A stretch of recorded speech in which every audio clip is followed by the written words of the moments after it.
چلے اسی تنخواہ میں سے جب بندہ بڑے بیٹے کی شادی کر کے بہو بیاہ کے لے آئے تو پھر بھی کام چلتا ہے. اور جب اس بیٹے کو اللہ بچے عطا کر دے تو اسی گھر میں، اسی آنگن میں، اسی چھت کے نیچے کام چلتا ہے. تو پھر تو مان جانا کہ چلانے والا تو نہیں، چلانے والا کوئی اور ہے. پھر تو مان جا کے چلانے والا کوئی تو اس وقت جب تنخواہ تیری لگی تھی تو کہتا تھا ابا ابھی میری شادی نہ کر، میں بیوی کو کیسے کھلاؤں گا. تو وہی شخص ہے جس کی چھت کے نیچے پھر 1.5 درجن پوتے بھی پل رہے اور گزارا ان کا بھی ہو رہا ہے. تو رزق کا ذمہ کس کا ہے؟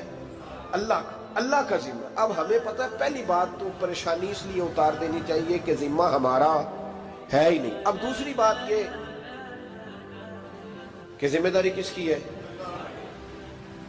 اللہ حکیم بھی ہے اور علیم بھی ہے. حکیم بھی ہے اور جانتا بھی ہے اور اسے پتہ بھی ہے کہ دینا کس طرح ہے.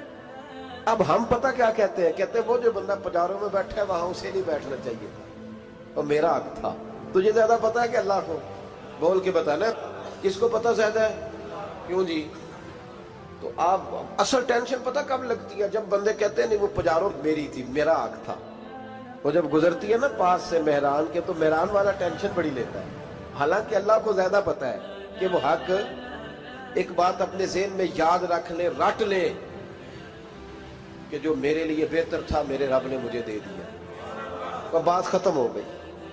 بس وصل اچھا ہے نہ فراق اچھا ہے، یار جس حال میں رکھے وہی حال اچھا ہے. بس جو میرے حق میں بہتر تھا میرے رب نے مجھے. مسئلہ یہ ہے کہ تو اس پہ راضی ہونے کو تیار نہیں. حضرت علی کرم اللہ تعالیٰ وجہ الکریم نے میرے نبی پاک کی ایک حدیث بیان کی ہے، اور جناب علی جب یہ حدیث بیان کیا کرتے تھے تو حضرت مجاہد فرماتے ہیں یوں لگتا تھا کہ جیسے حضرت علی ہمیں ہر پریشانی سے نکال رہے ہیں. مولا علی شیر خدا رضی اللہ تعالیٰ عنہ فرماتے ہیں کہ مجھے میرے نبی پاک صلی اللہ علیہ وسلم نے ایک طریقہ دیا تھا ٹینشن فری ہونے کا. آپ فرماتے ہیں مجھے تو بڑا راس آیا ہے، تم بھی اگر کر لو گے تو تمہیں بھی فائدہ دے گا. کہا وہ کیا؟ حضرت علی کہنے لگے محبوب علیہ السلام نے فرمایا تھا لوگوں تم اللہ کے دیے ہوئے تھوڑے رزق پہ راضی ہو جاؤ، وہ تمہاری تھوڑی عبادت سے تم سے راضی ہو جایا کرے گا. بس تم 2 نفل بھی پڑھو گے تو اللہ راضی ہو جائے گا. تم 1 رکوع بھی سویرے اٹھ کے پڑھو گے تو وہ راضی ہو جائے گا. وہ تمہارے 313 درود شریف سے راضی ہو جائے گا. تم اس کے دیے ہوئے تھوڑے رزق سے راضی ہو جاؤ. ٹینشن اس لیے ہوتی ہے کہ ہم راضی نہیں جو اس نے ہمیں دیا ہے. وہ حال میں مزید کی جو دوڑ ہے نا، حال میں مزید کی، بے قدرہ کچھ قدر نہ جاتی کیتی خوب تسلی ہو، دنیا دار پجاری زردے کتیاں دے گل ٹلی ہو، بک بک روشن اکھیاں تکیو ویک حویلی کلی ہو، تے کوچ نصیر اساں جد کیتی پہ جانی تھر تھلی ہو.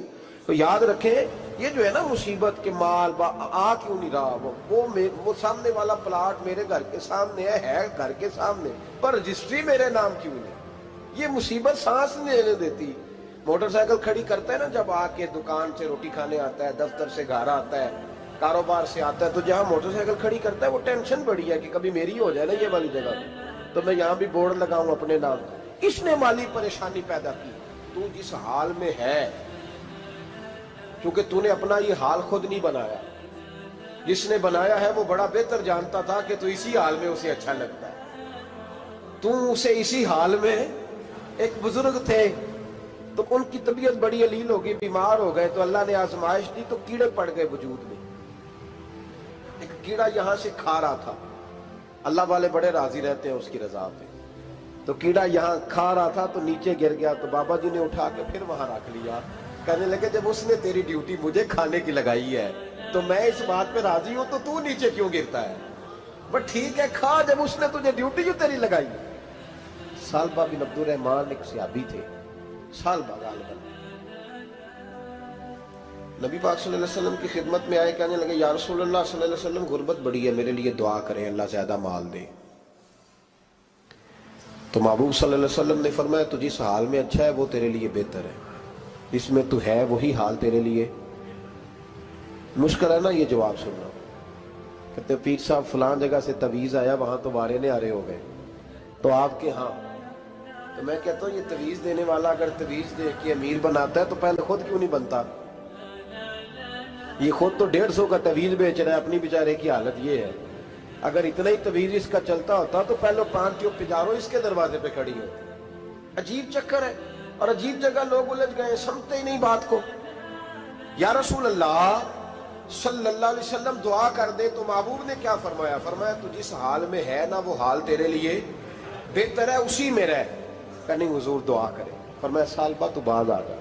حضور دعا کرے. فرمایا تو باز آ جا. 2-3 دفعہ کا ضد کی. محبوب نے فرمایا جا پھر اللہ تجھے زیادہ پیسے دے گا.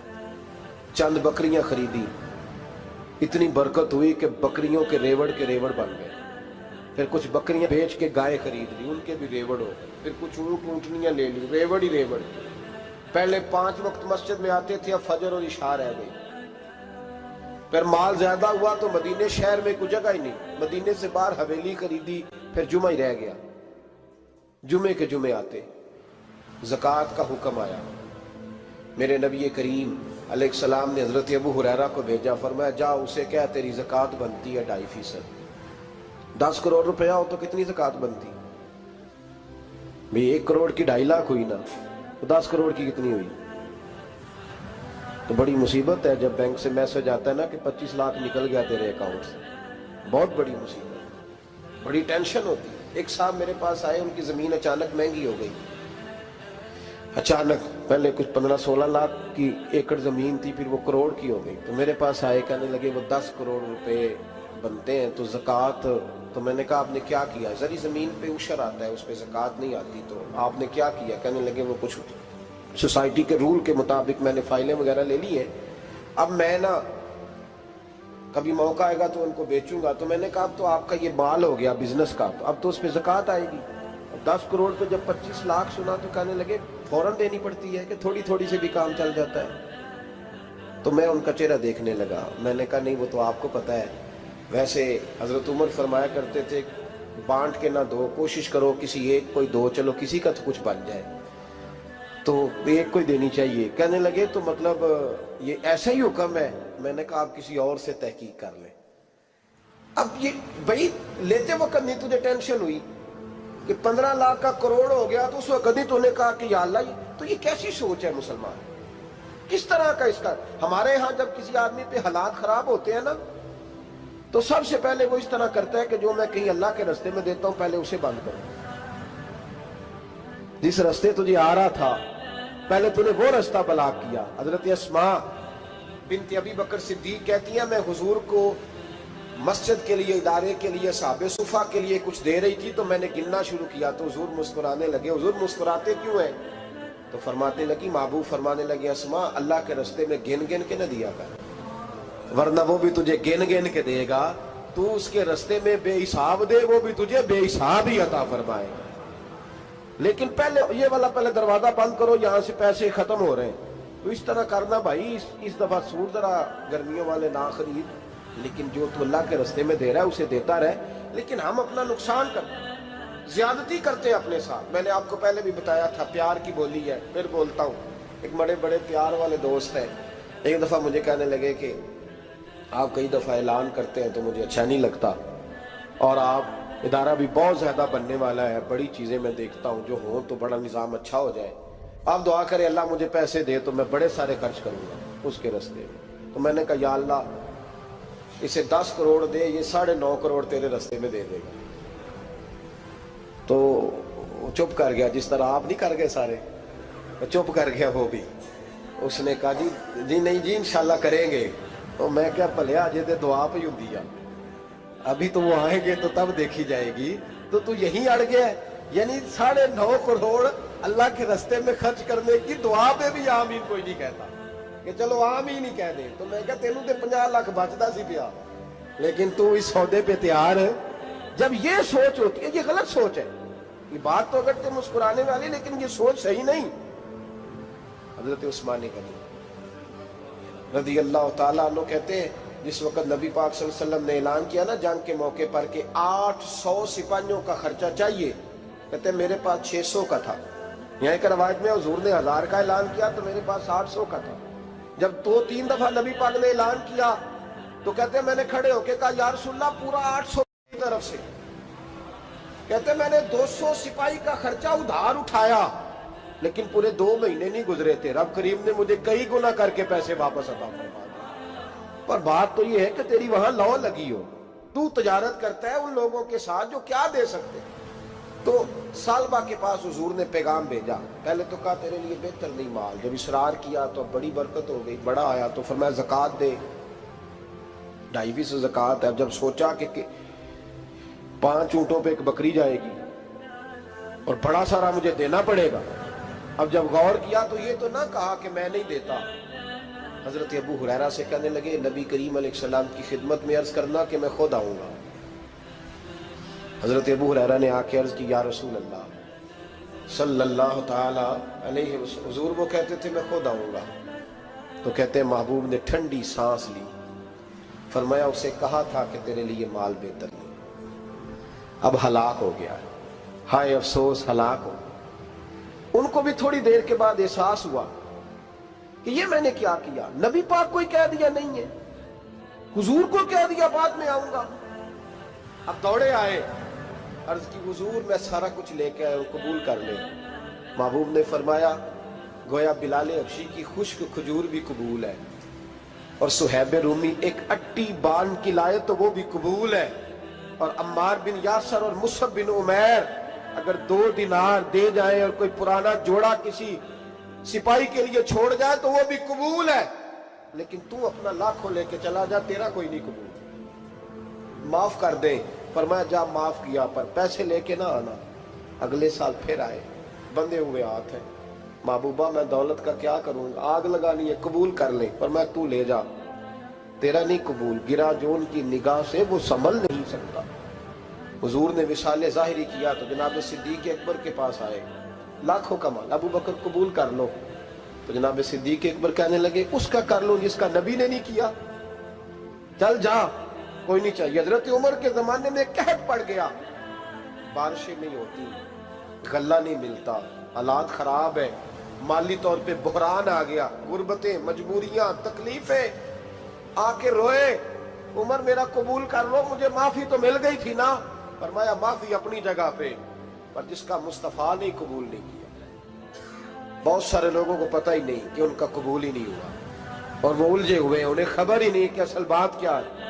فرمایا جس کا مصطفیٰ کریم نے قبول نہیں کیا، اب ہیرے اور جواہرات بھی لے کے آئے تو بھوکے مریں گے، پر اس کا قبول، اس بات پہ راضی رہو، اس حال میں اللہ نے رکھا ہوا، اس حال میں راضی رہو۔ جو مصیبت ہے نا دیکھنی کہ وہ بھی میرے پاس، تمہیں کیا پتا، کبھی پوچھ تو صحیح اس سے وہ کس مصیبت کا شکار ہے، جو مالی طور پہ بڑا امیر ہے، تو اس کی طرف دیکھ کے اپنا دل برا کرتا ہے۔ بس جس حال میں رب نے رکھا ہے اس حال میں رہ۔ حضرت عثمان غنی کے زمانے میں تو وہ وصال کر گئے، لیکن بھائی تو جس حال میں تیرا رب تجھے رکھتا ہے اس حال میں رہ، تیری مالی پریشانیاں ختم ہو جائیں۔ میں نے پہلے بھی شاید آپ کو ایک دفعہ کہا تھا، میں تعلیم سے فارغ ہوا تو میرے ایک استاد اور میرے کچھ دوست کہنے لگے افریقہ آ جائیں آپ، وہاں بہت بڑا ادارہ ہے، اس کو چلائیں، اس کو سنبھالیں۔ تو میری والدہ سے میں نے کہا، کچھ طبیعت ہوتی ہے نا انسان کی، میرا بھی دل لگ گیا۔ میری اماں پڑھی نہیں تھی لیکن اللہ نے دانائی بڑی عطا فرمائی تھی، حکمت بڑی تھی، سیانی بڑی تھی۔ تو میں نے کہا اماں جی وہ مجھے ساؤتھ افریقہ کی دعوت ہو رہی ہے تو آپ کیا کہتی ہیں؟ تو اٹھ کے میرے پاس آ گئی اور مجھے انہوں نے اپنے بازوؤں میں لے لیا، پھر میرا ماتھا چوما، کہنے لگی پتر میں تے وال بھی نہ پوٹ کے دیوا کسی نے، ہم نے دولت کا کیا کرنا، تو اللہ کا نام لے کے کہیں بیٹھ جا، رب کریم رون کے لگا دے گا، خیر ہو جائے۔ تو میرے بھائی یاد رکھیں ان چیزوں سے تھوڑا سا دیکھیں نا، قناعت کریں، جو اللہ نے دیا اس پہ راضی ہو جائیں، اللہ بڑا مہربان ہے، وہ آسانیاں کر دیا کرتا ہے۔ تو یاد رکھیں میرے رسول کریم علیہ السلام نے ایک تو ہمیں درس یہ دیا ہے کہ تو سمجھ جا، قرآن نے ہمیں بتایا ہے کہ روزی تیری ذمہ داری نہیں، روزی کس کی ذمہ داری ہے؟ اللہ کی۔ اور دوسری بات یہ کہ جو اللہ نے تمہیں دیا ہے اس پہ تو راضی ہو جا، تیری مالی پریشانیاں ختم ہو جائیں۔ اور پھر حضور صلی اللہ علیہ وسلم نے فرمایا مذہبی طور پر جب دیکھو تو آگے دیکھو، اور دنیاوی طور پر جب دیکھو تو پیچھے دیکھو، پریشانی ختم ہوگی۔ مذہبی طور پر جب دیکھو، جو 5 نمازیں پڑھتا ہے وہ تہجد پڑھنے والے کو دیکھے، اور جو تہجد پڑھتا ہے وہ اشراق چاشت پڑھنے والے کو دیکھے، اور جو بندہ اشراق اور چاشت پڑھتا ہے پھر اس کو دیکھے جو سارا دن مصطفیٰ پہ درود پڑھتا ہے۔